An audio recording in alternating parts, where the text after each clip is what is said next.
좋아요, 구독! 서울경제TV 증시8 조간브리핑 시간입니다. 서울경제신문에서 발행한 이슈 전해드리는데요. 첫 번째 소식부터 하나하나 짚어보겠습니다. 화면 살펴보시죠. TV로 콘텐츠 만들고 가전 제어, 투명 스크린으로 압도적 개방감. 네, 이제 CES2024 개막합니다. 우선 미국 TV 시장은 글로벌 제조사들의 가장 중요한 시장 중 한 곳으로 꼽히고 있는데요. 이 때문에 매년 CES에서 열리는 TV 전쟁은 글로벌 시장의 방향성을 예측하고 기술 트렌드를 제시하는 역할을 톡톡히 해왔습니다. 올해 삼성과 LG가 전략 제품으로 내세운 AI와 투명 TV 부문은 사업 구조 전환과 첨단 기술 개발로 새로운 수요를 창출하겠다라는 의지를 반영했습니다. 우선 삼성전자, TV의 온디바이스 AI 삼성 가우스 등 AI 기술을 대거 탑재했습니다. AI 딥러닝 기술로 영상 왜곡을 줄여주는 AI 모션 인핸서 프로 기능도 탑재가 됐고요. 저화질 콘텐츠를 고화질로 선명하게 바꿔주는 기능 역시도 실렸다라고 분석되고 있습니다. LG전자의 경우 세계 최초 무선 투명 OLED TV를 공개할 예정인데요. 지난 몇 년간 무선 OLED TV, 투명 디스플레이 TV를 공개해 화제를 모은 데 이어서 올해는 이 모든 기능을 집약한 신제품을 내놓는다는 방침입니다. LG전자 잠정 실적 어제 공개가 됐습니다. 2021년 이후 3년 연속 사상 최대 매출 경신 행진을 이어가고 있는 것으로 예상을 하고 있고요. 다만 4분기 영업이익은 0.1% 정도 소폭 줄어들 것으로 보여집니다. 즉 컨센서스는 좀 하회할 것으로 예상이 되는데요. 국내 가전업계가 주력 사업인 생활가전 TV 등이 모두 수요 위축을 겪은 결과라고 풀이가 되고 있습니다. 삼성전자는 지난해 4분기 실적이 시장 컨센서스를 하회할 것으로 예상을 하고 있는 부분인데 이 부분은 오늘 뚜껑을 열어봐야 하니까요. 함께 지켜봐 보시면 좋겠습니다. 우선 삼성전자 오늘 잠정 실적이 공개가 됩니다. 확정치가 아니고 잠정치인데요. 올해 35조 원의 영업이익을 낼 수 있을 것으로 분석을 하고 있고요. 지난해 현대차에 내준 실적 1위 기업 타이틀을 되찾을 것으로도 전망을 하고 있습니다. 증권사는 삼성전자가 지난해보다 약 367% 급증한 영업이익을 기록할 것이다라고 분석을 하고 있는데요. SK하이닉스 역시 흑자 전환을 예상하고 있습니다. 즉 메모리 반도체 가격 반등이 호재로 들어오고 있다라는 평가고요. 온디바이스 AI 모멘텀이 여전히 유효하다라는 평가도 잇따르고 있습니다. 네, 삼성전자 AI 프로세서 기술력 집대성에서 밝혀질 예정이고요. 저화질 콘텐츠를 고화질로 변환해 내놓겠다라는 방침입니다. 세계 첫 투명 마이크로 LED도 공개할 예정인데 LG전자의 경우는 세상에 없던 고객 경험이 제공될 예정이고요. TV 한 개 뛰어넘는 맞춤형 시청과 4배 강력한 AI로 그래픽 성능을 70% 넘게 꽁충 뛰어오를 것이다라는 부분 함께 알아보시면 좋겠습니다. 네, 그럼 다음 소식 전해드립니다.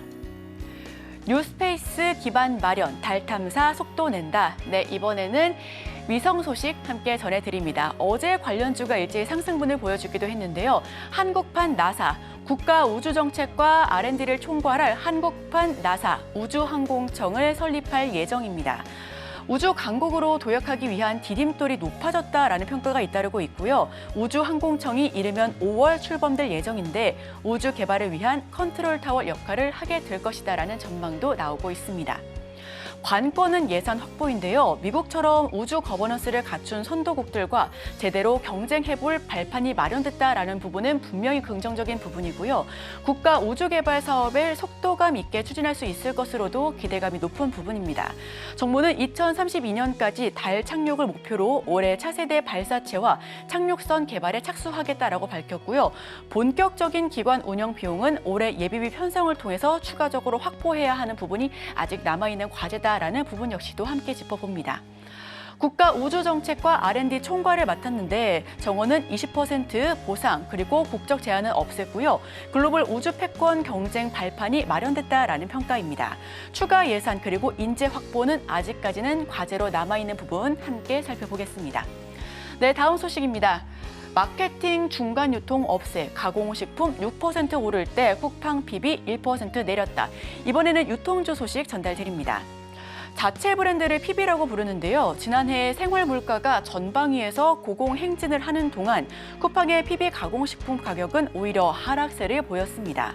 PB 상품 활성화가 물가 안정 효과를 거두는 하나의 방안이 될 수 있다는 것을 입증한 사례로 평가를 받고 있는데요. PB 상품 가격 경쟁력이 있는 이유는 비교 우위의 가격 경쟁력을 확보할 수 있는 것입니다.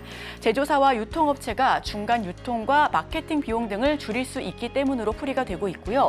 지난해 원부자재 가격이 전년 대비 약 30% 정도 오르는 시장 환경에서도 쿠팡이 가격을 내릴 수 있었던 비결이 대량 생산과 제조사의 강화된 교섭력이다라고 평가를 받고 있습니다.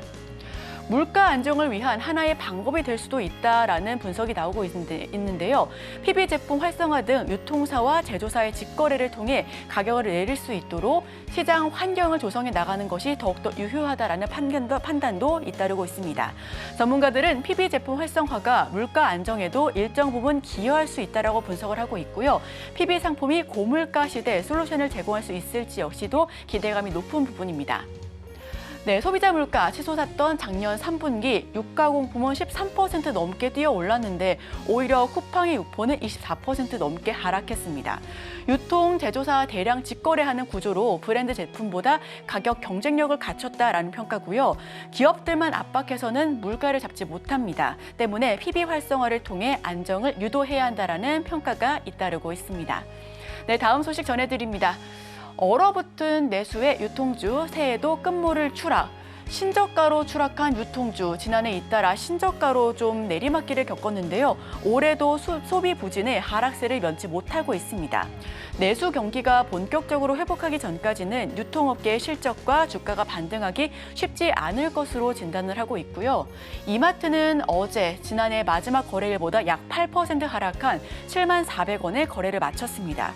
고물가와 고금리 여파로 소비가 둔화한 데에 따라 지난해 1년간 주가가 약 20% 이상 빠졌는데 올해 들어서도 약세를 멈추지 못하고 있는데요. 지난해 10월 중순에는 52주 신저가를 기록한 바 있습니다. 신세계 역시 마찬가지입니다. 지난해 주가가 약 20% 이상 떨어진 신세계도 올해 들어 6% 더 넘게 하락폭을 보여왔습니다. 지난해 10월 30일 16만 500원까지 하락해 52주 신저가를 기록한 뒤에 이달 8일까지 비슷한 주가 수준을 유지하고 있는데요. 외국인의 매도세가 주가를 끌어내렸다라는 평가입니다. 유통주 주가를 가장 적극적으로 끌어내린 투자 주체는 외국인인데 외국인은 지난해 이틀 유통주를 4,680억 원 넘게 순매도한 데 이어서 올해 이마트 120억 원, 현대백화점 33억 원, 신세계 20억 원씩 내다 팔았습니다. 기관도 이 기간 이마트와 신세계 주식을 각각 117억 원, 140억 원 매도 행렬을 보여줘 왔고요. 소비 심리가 아직 꽁꽁 얼어붙었습니다. 유통주가 해가 바뀐 뒤에도 부진한 이유는 올해도 경기 침체 우려 속에서 소비자들의 소비 심리가 위축됐다라는 풀이가 이어지고 있고요.